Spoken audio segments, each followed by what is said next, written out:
구원받은 사람을 부르는 다양한 표현들이 나와 있는데 그 가운데 한 가지가 여기 37편 28절 말씀에 보시면 여호와께서 공의를 사랑하시고 그 성도를 버리지 아니하심이로다.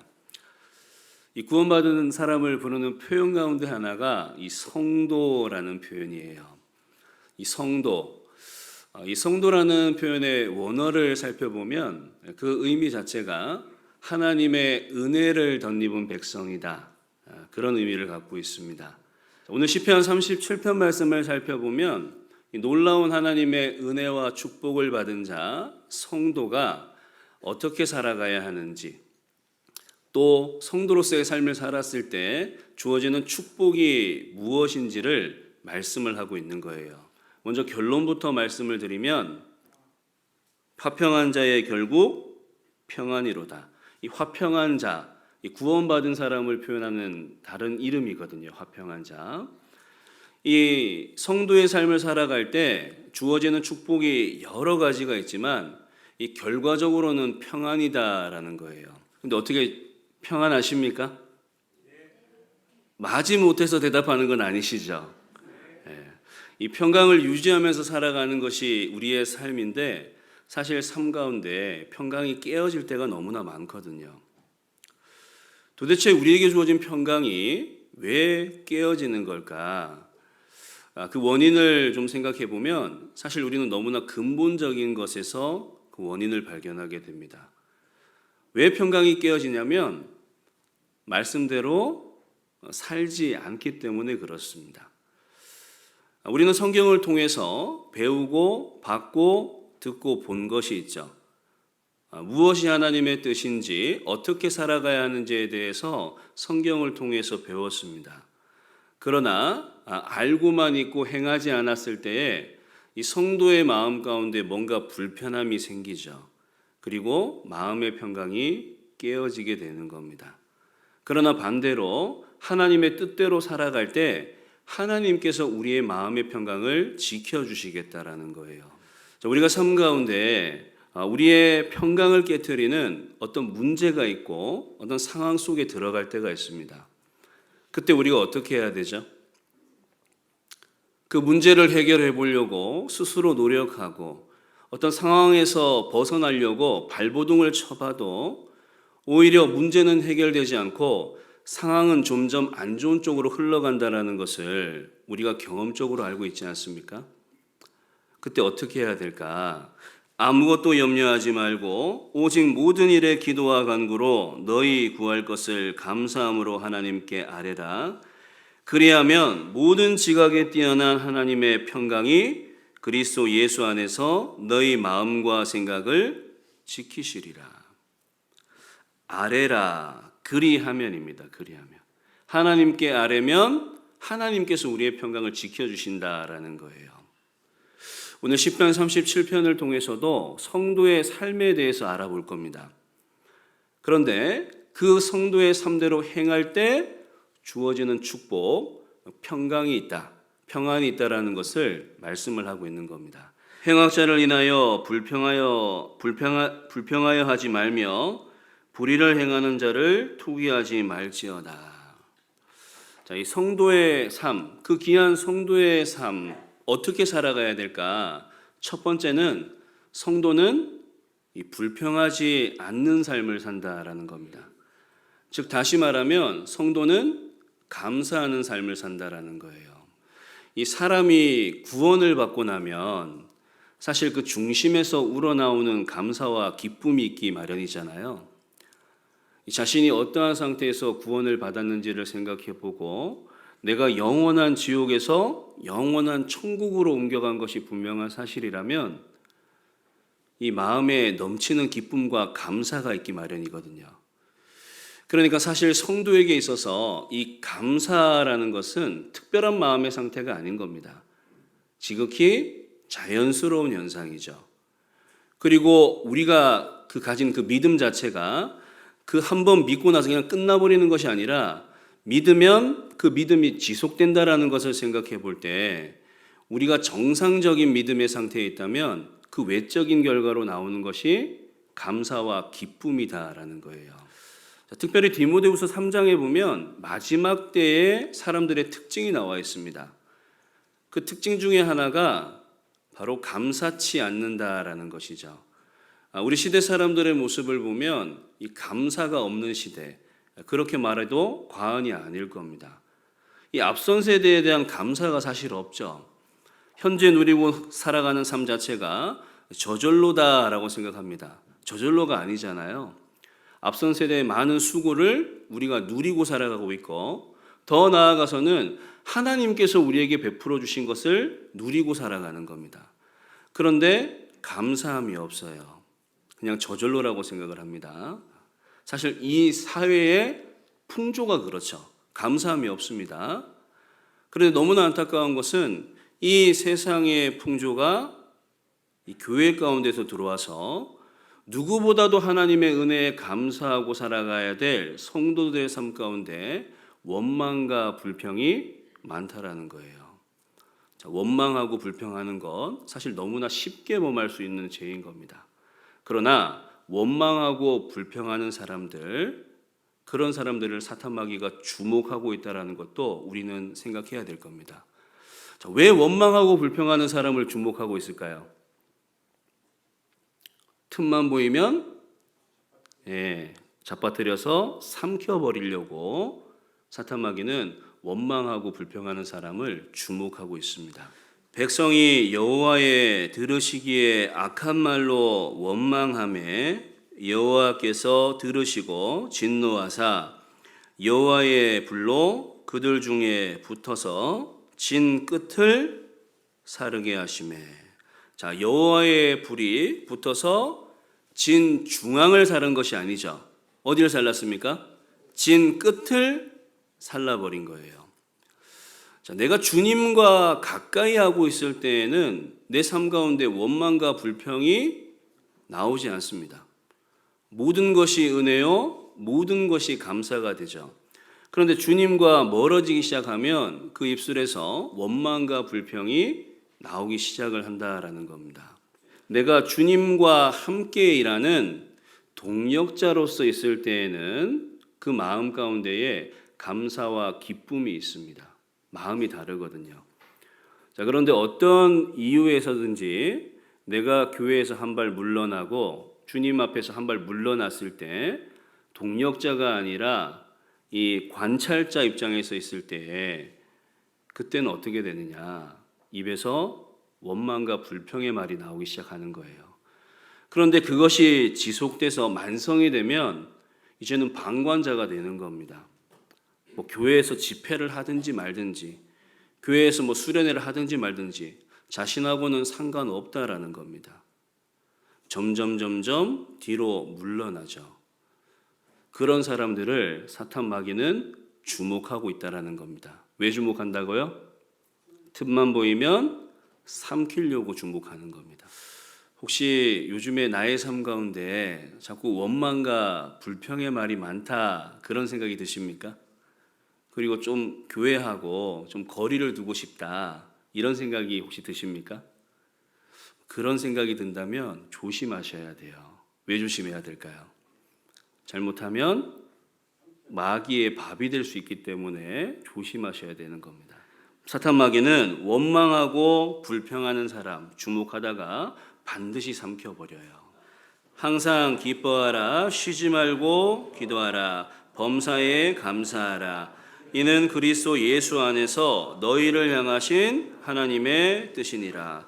이것은 하나님을 춤추게 하는 일이고 하나님의 뜻이죠. 그러나 반대로 항상 슬퍼하라, 쉬지 말고 원망하라, 범사에 불평하라. 이렇게 하면 누가 즐거워할까요? 사탄 마귀가 춤추고 기뻐하게 만드는 일인 겁니다. 우리는 항상 기뻐하고 쉬지 말고 기도하고 범사에 감사하라. 자, 이 범사에 감사하라, 이 모든 일에 감사하라라는 뜻이지 않습니까? 아니 도대체 어떻게 모든 일에 감사할 수가 있을까? 자, 어떻게 하면 모든 일에 감사할 수 있을까요? 자, 모든 일에 감사할 수 있는 것은 내가 기도해보고 생각을 해보면 모든 일에 감사할 수 있구나. 그 감사의 조건을 찾게 됩니다. 여러분, 겸손이라는 것은 이 감사하고 연결이 되어 있습니다. 마음을 낮추면 모든 일에 감사할 수가 있어요. 근데 마음을 높이면 원망과 불평이 시작되는 겁니다. 이 교만이라는 것은 원망과 불평과 연결이 되어 있죠. 사실 우리의 위치를 생각해 보면 우리는 모든 일에 감사할 수밖에 없는 조건을 갖고 있습니다. 너무나 연약한 존재이지 않습니까?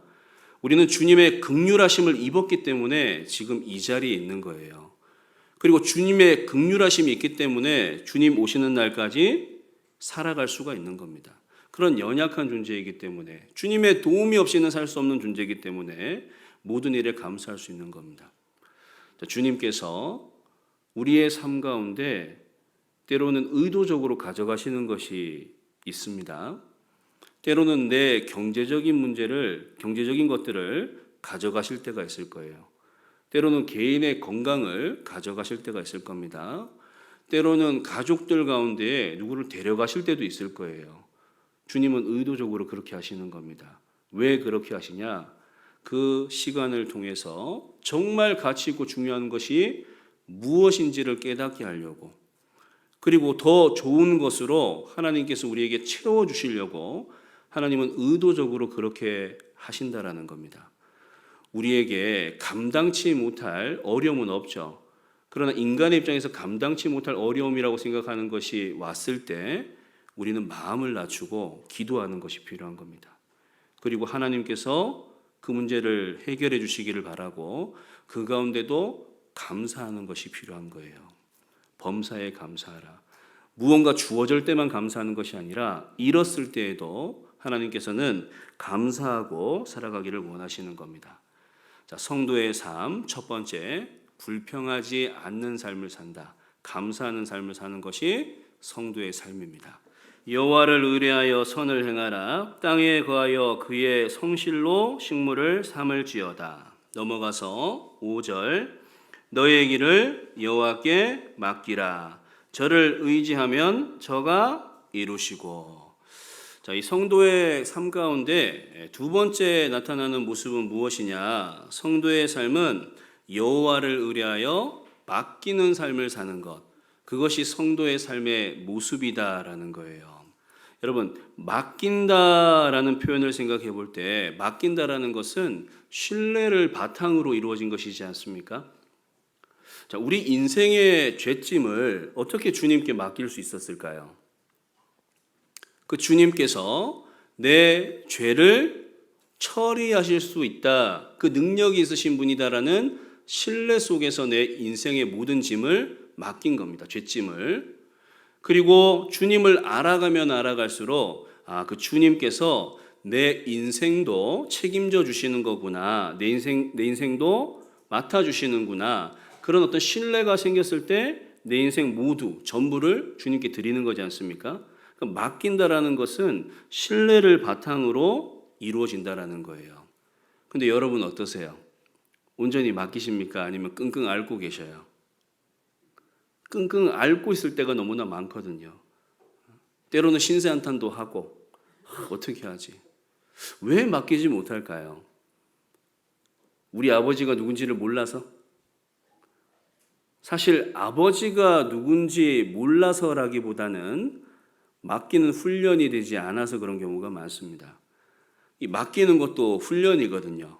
맡겨보고 하나님께서 도와주시는 도움을 입고, 그런 것들이 반복적으로 일어날 때 더 큰 문제도 맡기고, 훈련이 필요한 겁니다. 우리는 반복적으로 맡기는 훈련을 통해서 내 삶을 온전히 맡기는 것이 필요할 겁니다. 우리의 삶 가운데 산처럼 여기는 것들이 있잖아요. 어떤 인간의 수단과 방법들, 권력들, 이 산처럼 여기는 것들이 분명히 있거든요. 그런데 그 산을 의지하는 것이 낫겠습니까? 산을 만드신 분을 의지하는 것이 낫겠습니까? 산을 만드신 분을 의지하는 것이 훨씬 낫잖아요. 이 인생도 권력도 끝이 있습니다. 그것을 만드신 분이 주님이다라는 것을 우리는 잊지 않고 기억해야 될 겁니다. 주님만이 온전히 우리의 의지할 대상이 되는 거거든요. 자, 내일을 위해서 무엇인가 계획하고 준비하는 것, 그것은 합당한 겁니다. 그러나 내일을 염려하는 것은 하나님 앞에 죄라는 것을 우리는 기억해야 될 겁니다. 하나님께 맡기고 의뢰하는 거예요. 자, 여호와를 의뢰하여 맡기는 삶을 사는 사람은 어떻게 살아가는지에 대해서도 말씀을 하고 있는데, 여호와를 의뢰하여 선을 행하라. 땅에 거하여 그의 성실로 식물을 삼을지어다. 자, 여호와를 의뢰하여 맡기는 사람들의 삶의 모습이 어떠냐면 그의 성실로 식물을 삼을지어다. 쉽게 표현하면 주님께서 우리에게 성실하게 행하시니까 그 주님의 성실하심을 힘입고 성도는 성실히 살아가야 된다는 거예요. 정말 우리 주님이 얼마나 성실하신지를 우리는 삶을 통해서 알 수가 있는 겁니다.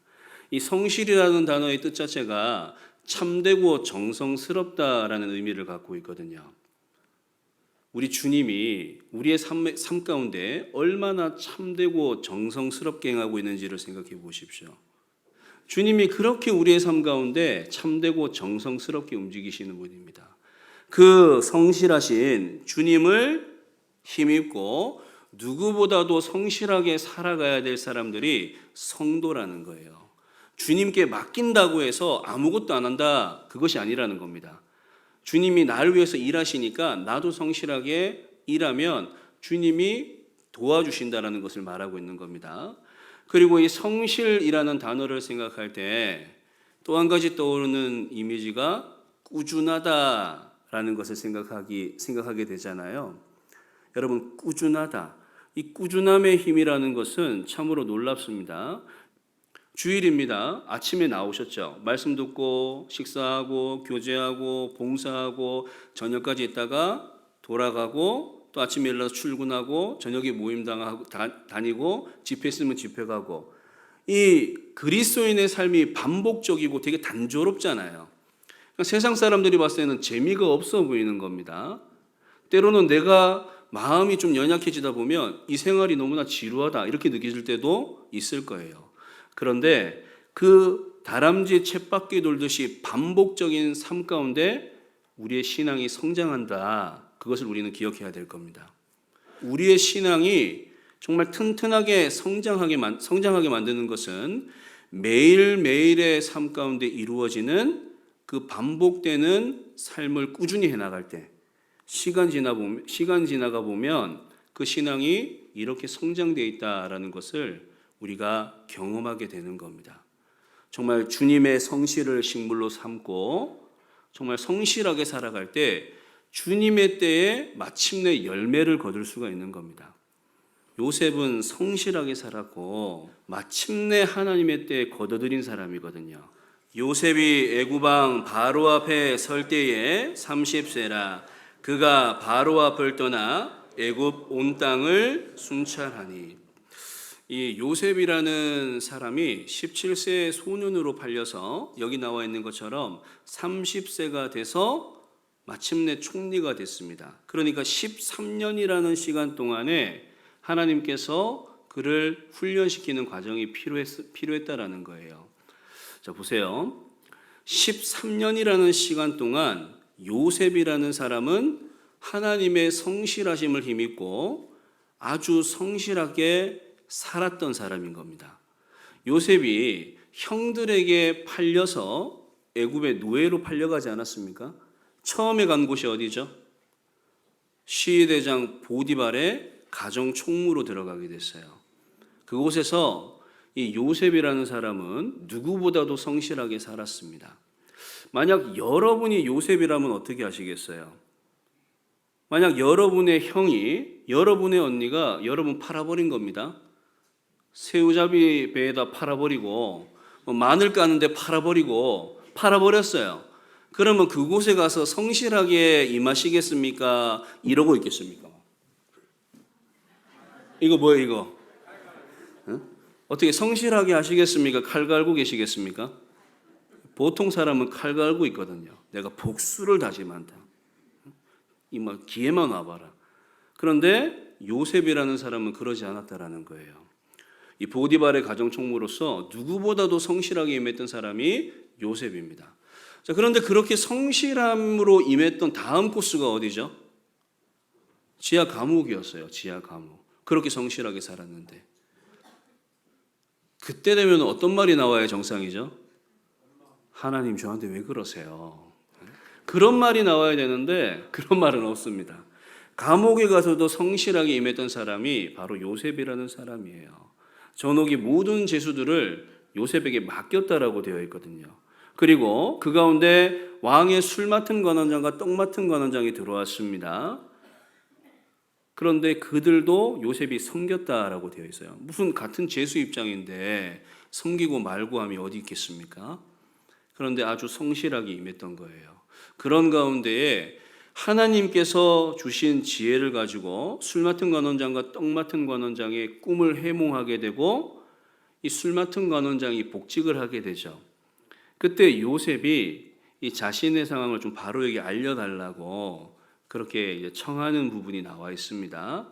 그런데 그 술 맡은 관원장이 기억을 했습니까? 기억하지 않았습니까? 그렇죠. 완전히 새까맣게 잊어버렸거든요. 저도 이 2년이라는 시간을 주목했거든요. 제가 왜냐하면 군대 2년 다녀왔기 때문에. 네. 2년이라는 시간이 얼마나 힘들었겠습니까? 2년이 그냥 훌쩍 지나가 버린 거예요. 어쩌면 요셉에게 있어서 그 2년이라는 시간은 가장 힘든 시간이었을 수도 있습니다. 이 술 맡은 관원장에게 자신의 사정을 좀 바로에게 구해달라라고 이야기할 때 어떤 마음에서 그렇게 했을까요? 정말 이제 참기 어려운 그런 마음 속에서 그것을 부탁했을 수도 있습니다. 왜냐하면 요셉이라는 사람은 꿈의 사람이잖아요. 하나님께서 주신 꿈이 있고 반드시 그 꿈이 이루어진다라는 것을 아는 사람입니다. 근데 도대체 언제인지를 알 수가 없는 거예요. 그런데 이러한 상황이 흘러가는 것을 보니까 이제 곧 될 것 같은 그런 마음이 생기는 겁니다. 그런데 2년이라는 시간이 흘러버렸죠. 그러니까 하나님의 시간하고 요셉의 시간은 달랐던 겁니다. 우리도 그럴 때가 있지 않습니까? 우리도 신앙생활 하다가 보면 내가 기도하고 있는 기도의 제목들이 이루어질 것 같은 그런 분위기가 될 때가 있어요.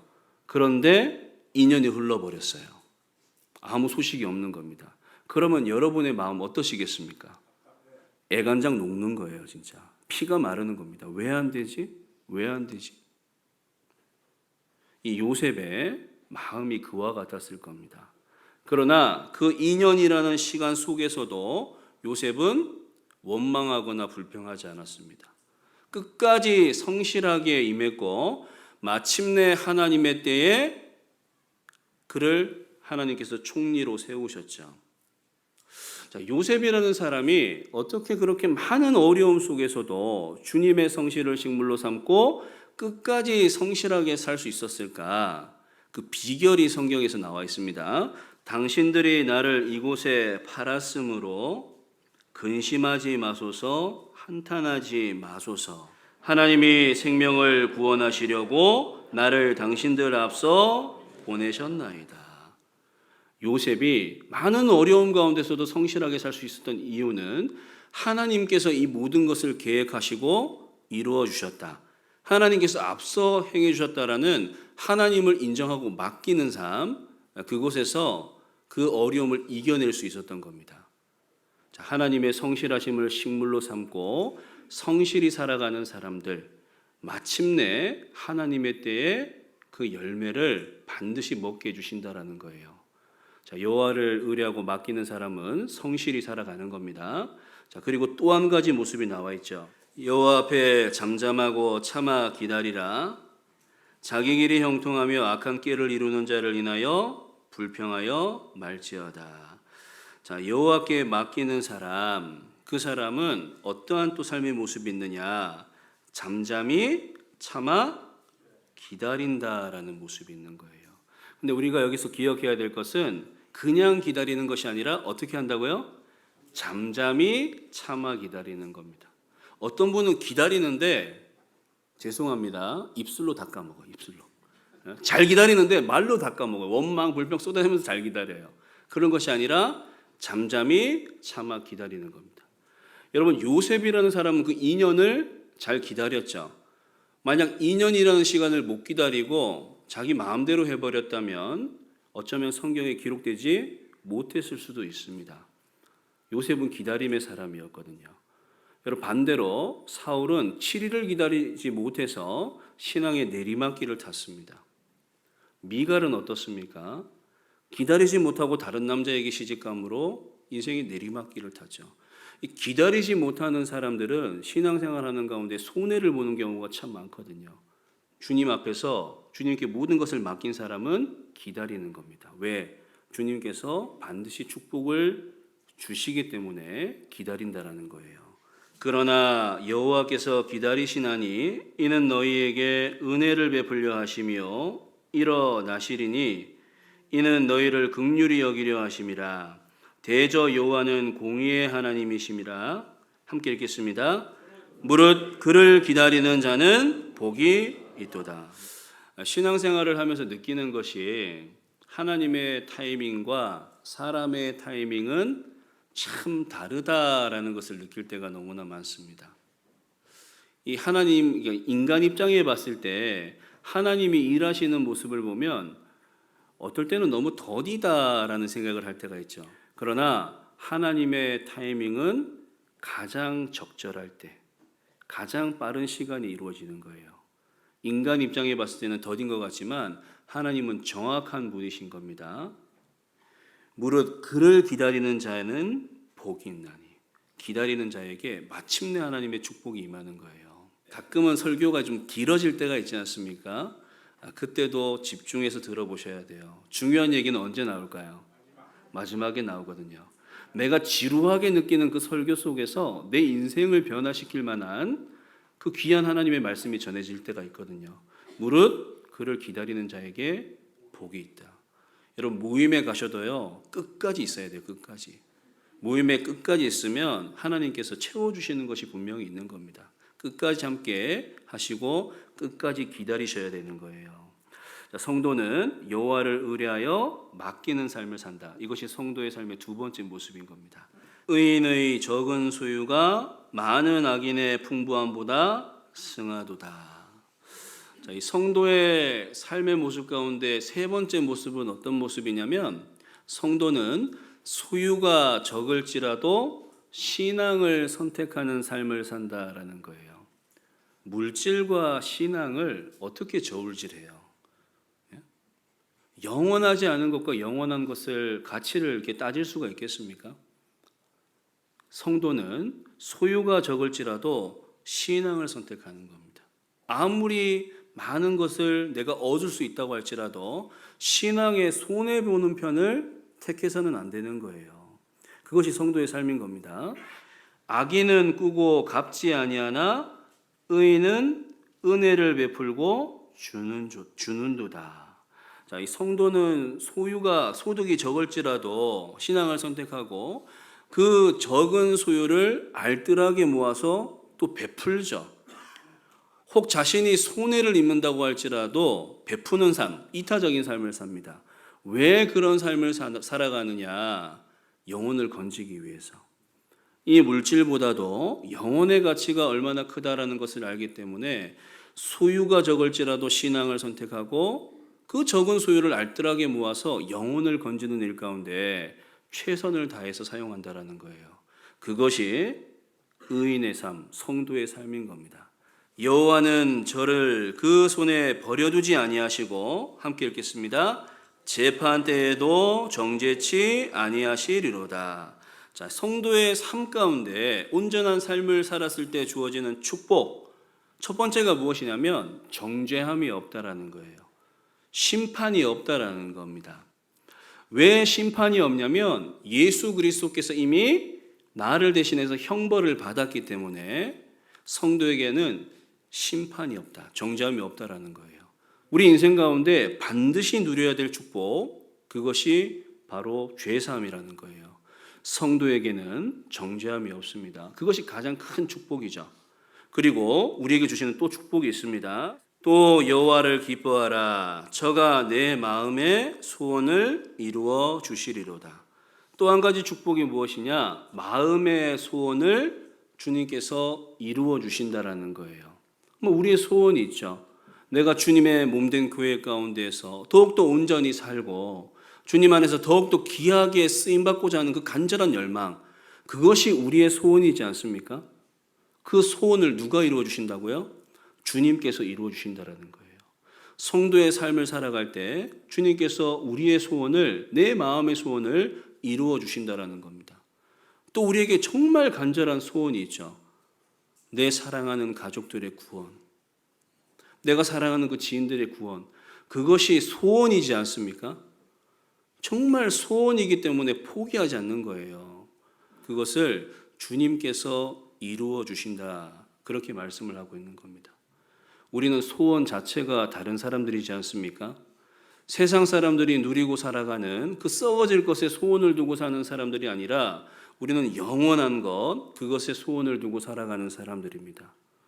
근데 그 소원을, 성도의 삶을 온전히 살아갈 때 내가 이루는 것이 아니라 주님께서 이루어 주신다, 그렇게 약속을 하신 겁니다. 그리고 또 하나 축복이 있습니다. 대저 행악하는 자는 끊어질 것이나 여호와를 기대하는 자는 땅을 차지하리로다. 11절, 오직 온유한 자는 땅을 차지하며 풍부한 화평으로 즐기리로다. 넘어가서 18절, 여호와께서 완전한 자의 날을 아시니 저의 기업은 영원하리로다. 자, 성도의 삶 가운데 주어지는 축복 세 번째는 무엇이냐면 분명한 보상이 있다라는 거예요. 영원한 영광의 기업, 그것이 예비되어 있다라는 겁니다. 반드시 하나님께서 갚아주셔요.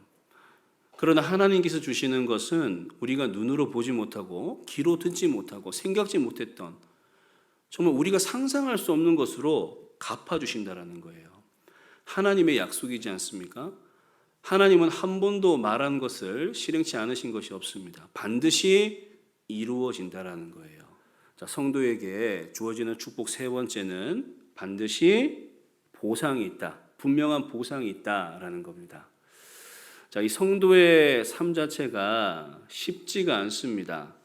신앙생활 해보시니까 어떠셔요? 쉬우세요? 사실 구원받는 것은 참 쉽죠. 근데 쉬운 게 아니에요. 주님께서 다 해놓으셨으니까 쉽다고 느끼는 거지. 그런데 그 이후에 신앙생활을 하는 것은 참 어렵습니다. 왜냐하면 내가 신앙생활을 한다는 것은 적극적인 고난을 선택한 것이기 때문에 그렇습니다. 사실 고난의 길에 들어선 거예요.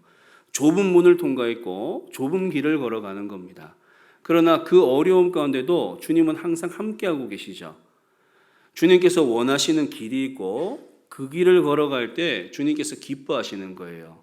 그렇다고 넘어지지 않는 것이 아닙니다. 때로는 넘어질 때도 있어요. 성도는 완전한 사람들이 아닙니다. 주님께서 완벽하시기 때문에 내가 완전한 거지, 우리는 육신을 갖고 있기 때문에 넘어질 때도 있어요. 그러나 의인은 다시 일어나죠. 다시 일어나서 그 길을 걸어갈 때 주님께서 기뻐하시는 거예요.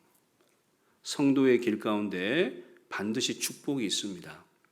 성도의 삶을 묵묵히 걸어갈 때 결론 말씀드렸죠? 마침내 우리에게 평안이라는 것이 주어진다라는 거예요. 하나님의 약속은 변치 않습니다. 이 약속을 우리가 굳게 믿고 주님 오시는 날까지 우리에게 주어진 신앙의 경주를 끝까지 최선을 다해서 하셨으면 좋겠습니다.